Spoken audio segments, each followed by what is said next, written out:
This diorama is for an essay called Sign Language for Infidels about a disastrous stint I had volunteering at the Museum of Natural History's butterfly exhibit. You can see you have lots of tiny little butterflies, which were very fun to glue on. But weirdly, what you can't see was the most challenging thing, which is underneath this green hill is a sort of network of mesh that I guess people use. I can't imagine what people use it for in real life. They like make molds of their faces and flowers and weird stuff.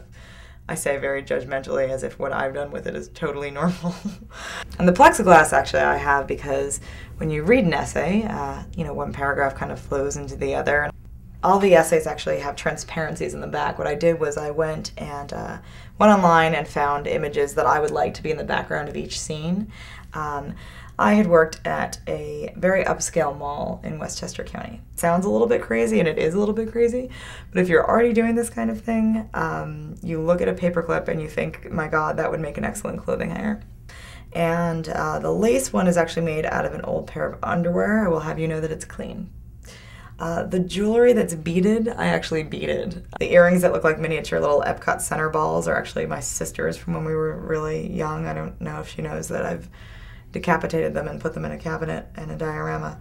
I lived in complete fear of the Atlas moth, and there's something very hairy about the Atlas moth, which would be its hair, which is all over it. It's very fuzzy, and whole parts of it are see-through. It's totally disgusting. And the last day I was in such a rush to leave because I was such a crappy volunteer that I elbowed it by mistake.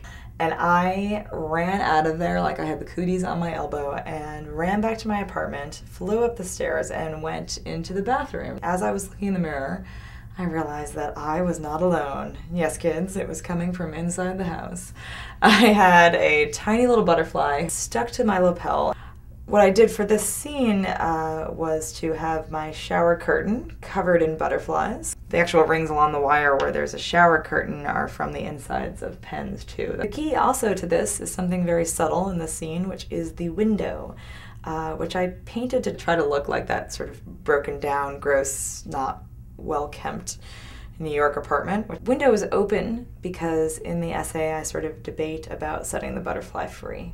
Walked it back to the museum and tried to get in, but by then the museum had closed. So I walked over to Central Park. You would be amazed of what kind of miniature things you can get off of the internet, but unfortunately none of them dirty. The squirrel is a spare button. It is a hand-painted button from a sweater that my mom used to have. It's really thick in real life and it has acorns all over it and the buttons are squirrels.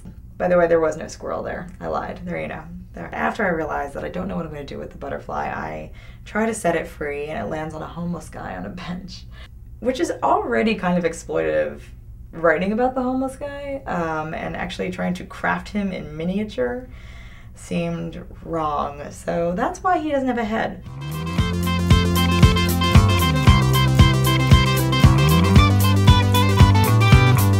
I've been searching for you, have you been searching for me? I've been running around and now I'm down on my knees. I go looking abroad, I've been saying